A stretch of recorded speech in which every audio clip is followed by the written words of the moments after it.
प्रणाम। मेरा नाम है सौरभ और आप सभी लोगों का स्वागत है धम्मवाणी विद सौरभ में। आज हम बात करेंगे एक ऐसी समस्या से जो कि हर वर्ग और हर व्यक्ति इस समस्या से पीड़ित है। वो समस्या है काम वासना की। हर व्यक्ति काम वासना रूपी आग से जल रहा है। तो आइए इस वीडियो में जानते हैं कि भगवान बुद्ध ने क्या तरीके बताए, क्या उपाय बताए जिससे हम इस काम वासना को सीमित रख सकते हैं, कंट्रोल में रख सकते हैं। एक बार क्या हुआ, भारद्वाज भंते जी के पास में ये जो मैं घटना बता रहा हूँ, ये संयुक्त निकाय की है। संयुक्त निकाय में तो वैसे 7,762 सूक्त हैं, लेकिन ये जो भारद्वाज सूक्त है ये उनमें से कोई एक है।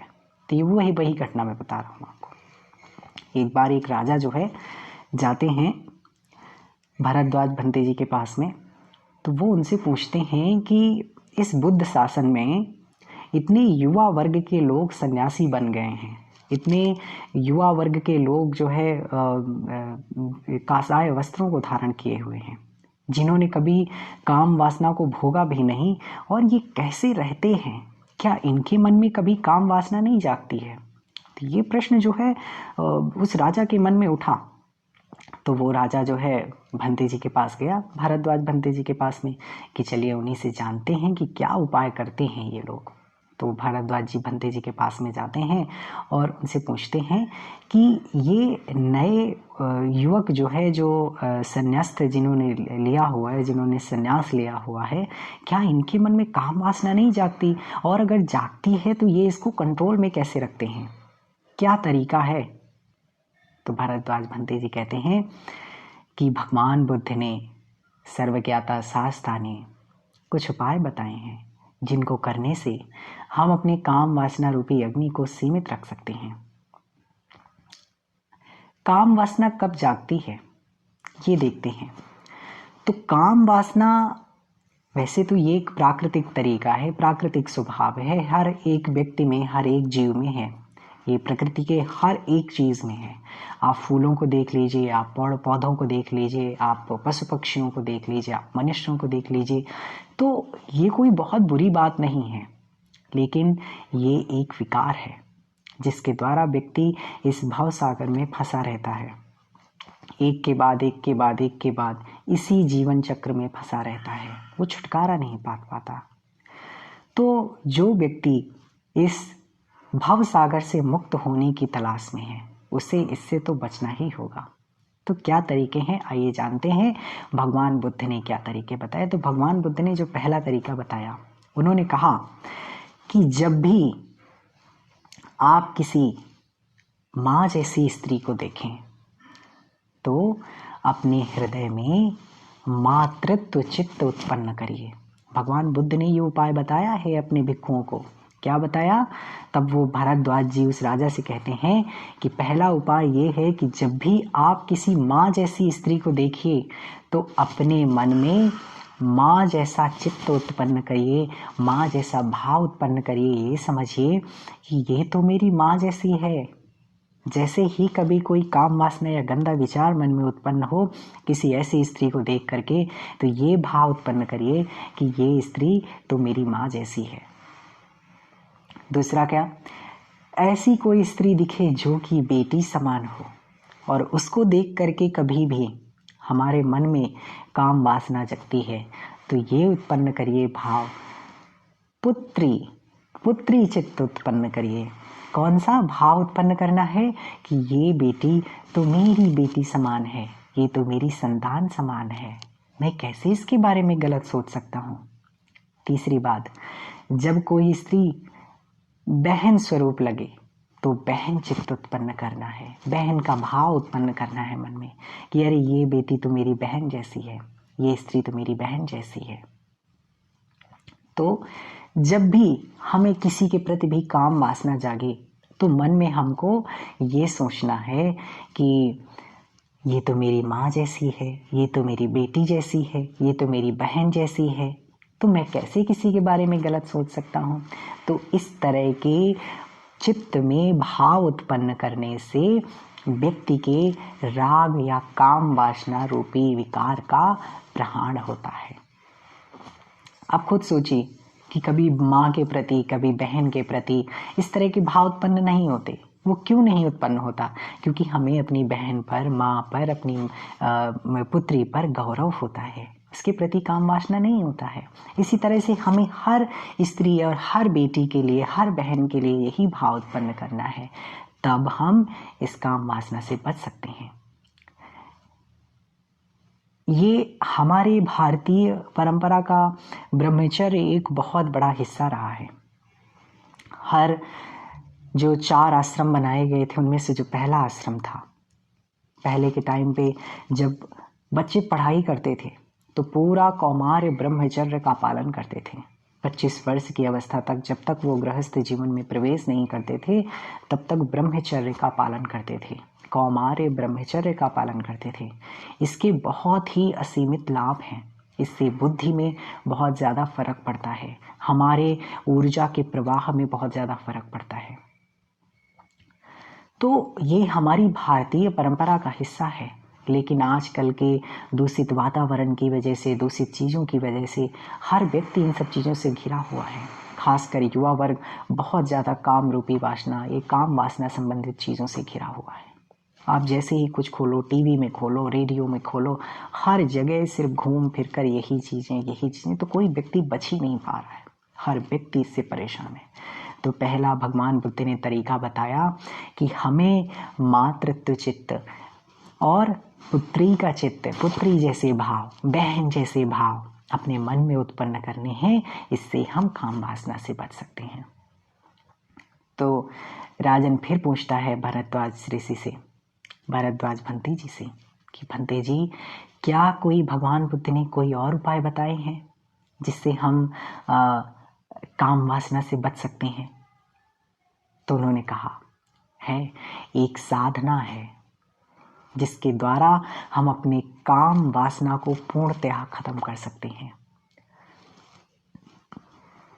ये एक तरह की समथ अभ्यास है जो कि बहुत पूर्णतः हम नहीं कह सकते कि पूरी तरह से राग को प्रहार कर देगी, लेकिन हाँ, राग को खत्म कर सकती है। इस साधना का नाम है प्रतिकूल साधना, प्रतिकूल भावना, पटिच्चपत्त साधना, या हम इसको ये भी कहते हैं असुचि अनुसक्ति साधना। असुचि अनुसक्ति, असुचि, सूचि क्या होता है? अच्छा, सूचि मतलब अच्छा, असुचि मतलब गंदा। तो असुचि अनुसक्ति, असुचि के बारे में, गंदगी का ध्यान करना, ये साधना का नाम है असुचि अनुसक्ति साधना। तो हम इस साधना में क्या करते हैं? अपने सर से लेकर के पैरों तक इस शरीर की गंदगी का ध्यान करते हैं। हमको बिल्कुल नॉर्मल सही पोजीशन में आकर के बैठ जाना है बिल्कुल, और आराम से थोड़ी देर हम अपनी गंदगी का ध्यान करते हैं बैठ करके। क्या होता है आप समझिए, काम वासना कैसे उत्पन्न करती है। जब हमारी चक्षु, हमारे नेत्र किसी भी व्यक्ति को देखते हैं, किसी सुंदर रूप को देखते हैं, किसी सुंदर चीज़ को देखते हैं, तब हमारे चक्षुओं का जो विज्ञान होता है वो काम करता है, और काम वासना तब पैदा होती है देखने के बाद में, इसके पहले नहीं पैदा होती है। और क्या देखती है? शरीर देखती है। तो जो आकर्षण है इस शरीर का है, इस पूरे संपूर्ण शरीर का है। अगर यही शरीर को हम अलग अलग कर दें, पार्ट बाय पार्ट कर दें, तो क्या कोई आकर्षण उत्पन्न होगा? नहीं उत्पन्न हो पाएगा। अगर हम कहें कोई बालों से प्रेम करे, तो क्या बालों से कोई प्रेम करेगा? बाल अगर कोई हटा के फेंक दे खोपड़ी से, तो उसको फेंकने का मन करेगा ना, कोई अपने पास नहीं रखेगा उसे। कोई कहे कि इस त्वचा से प्रेम करो, तो त्वचा को हम अगर निकाल के रखें तो क्या कोई उससे प्रेम करेगा? उसके प्रति कोई आकर्षण होगा? नहीं। कोई भी काटेगा त्वचा को तो तुरंत फेंकने का जी चाहेगा। कोई अगर दांतों से बोले, दांतों से प्रेम करे, तो क्या दांतों से कोई प्रेम करेगा? दांतों को निकला नहीं कि उसे उठा के फेंकने का मन करेगा।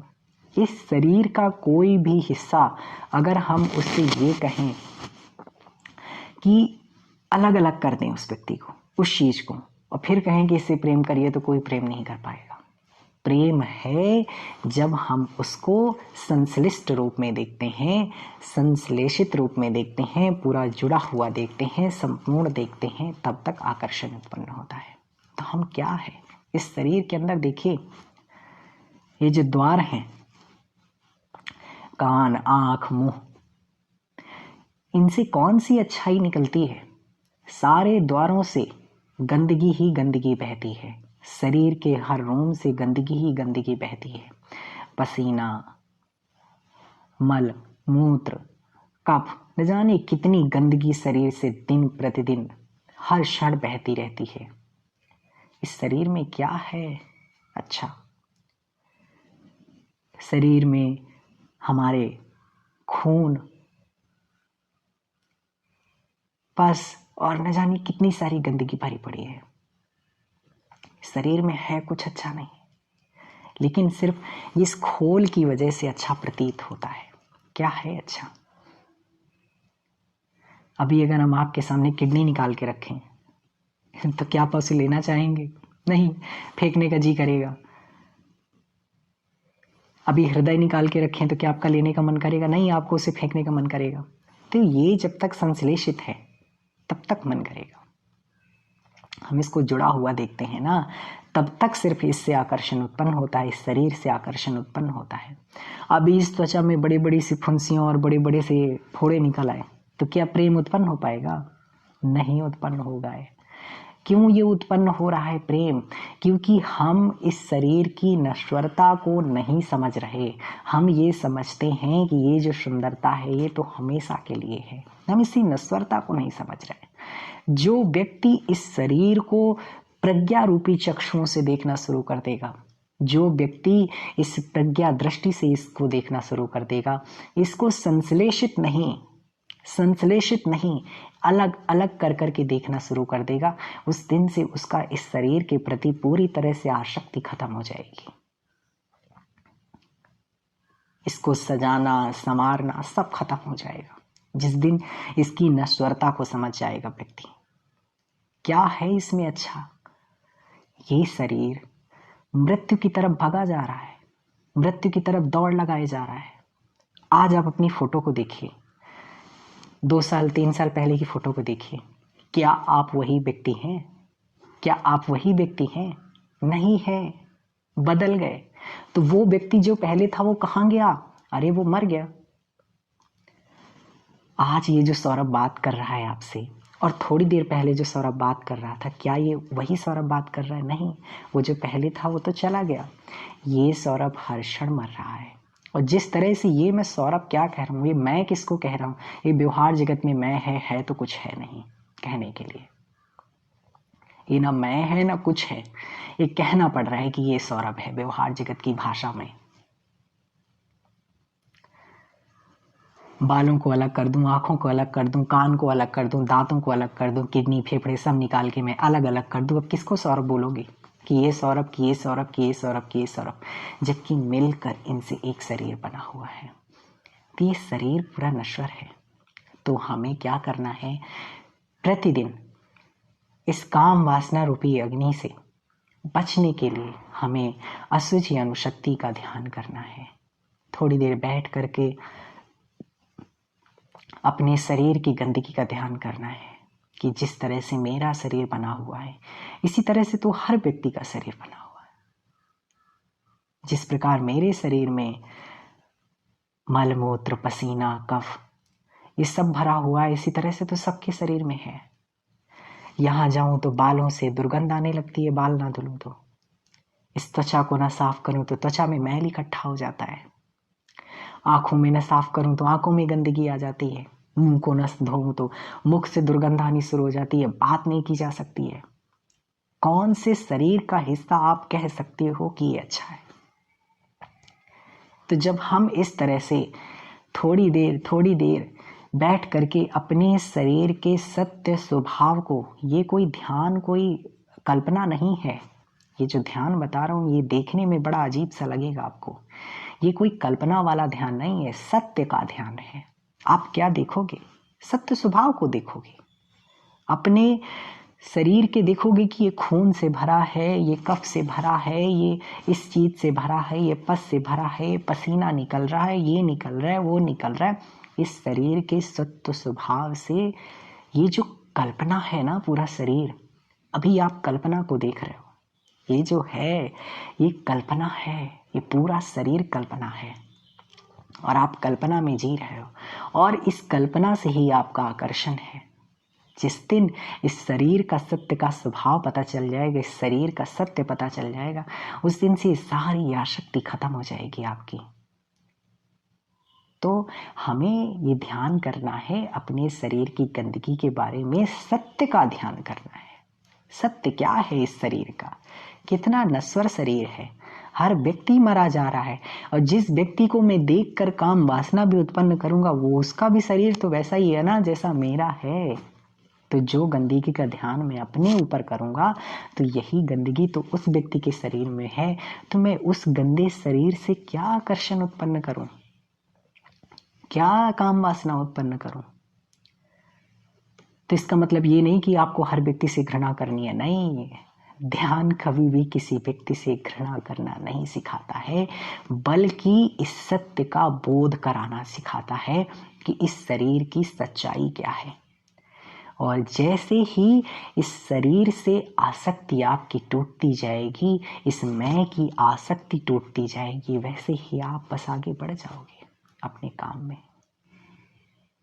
तो दूसरा उपाय भगवान ने असुचि अनुसक्ति साधना के बारे में बताया अपने भिक्षुओं को कि हर व्यक्ति को इस काम वासना रूपी अग्नि को कंट्रोल में करने के लिए, अपने वश में करने के लिए इस साधना का अभ्यास करना चाहिए।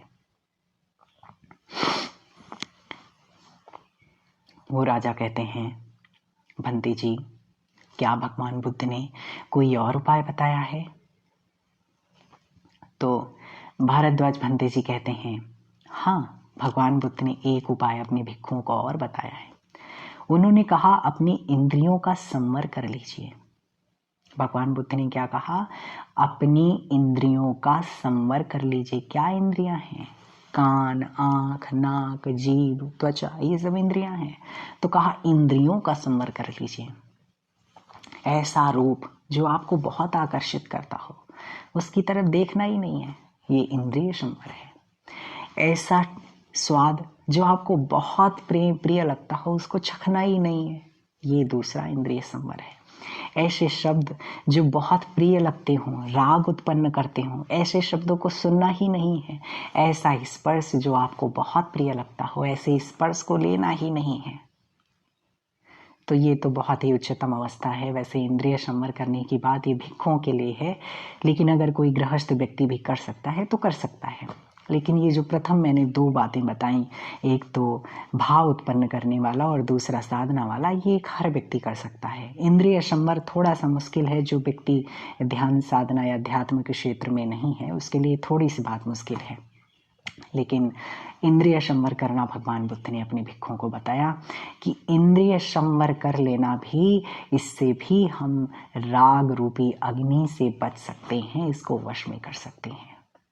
और अगर इस काम वासना को जड़ से उखाड़ के फेंकना है तो फिर तो सिर्फ एक ही साधना है, विपस्सना ध्यान। विपस्सना ध्यान के जरिए हम इस राग, इस काम वासना रूपी आग को पूर्णतः जड़ से उखाड़ कर फेंक सकते हैं और शीतलीभूत हो सकते हैं, शीतल हो सकते हैं। ये अग्नि हमें अंदर से जलाती है, अशांत करती है। जब जब मन में काम वासना जागेगी तब तक व्यक्ति अशांत होता है, बेचैन होता है, पछतावा होता है। लेकिन जब ये आग निकल गई तो फिर क्या बचा? शांति, शीतलता। तो ये तो विपश्यना ध्यान से संबंधित है। आपको विपश्यना ध्यान के बारे में और जानकारी चाहिए तो मैं इस वीडियो के डिस्क्रिप्शन में लिंक दे दूंगा, आप वहां से जाके देख सकते हैं कि विपश्यना ध्यान क्या है और इसको कैसे करना है, कहाँ ज्वाइन करना है, सारी इन्फॉर्मेशन उस वीडियो में होगी। आज की वीडियो को हम यहीं पे ख़त्म करते हैं और अगर कोई इस वीडियो से क्वेरी हो तो आप ज़रूर कमेंट बॉक्स पे लिखिएगा और इस वीडियो का फीडबैक मुझे ज़रूर कमेंट बॉक्स पे दीजिएगा।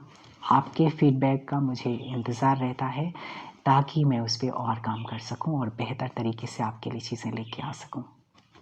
सबका बहुत मंगल हो, सबका बहुत कल्याण हो, बहुत मंगल हो, सबकी स्वस्थ मुक्ति हो, हर प्राणी विकार मुक्त हो, विकार मुक्त हो।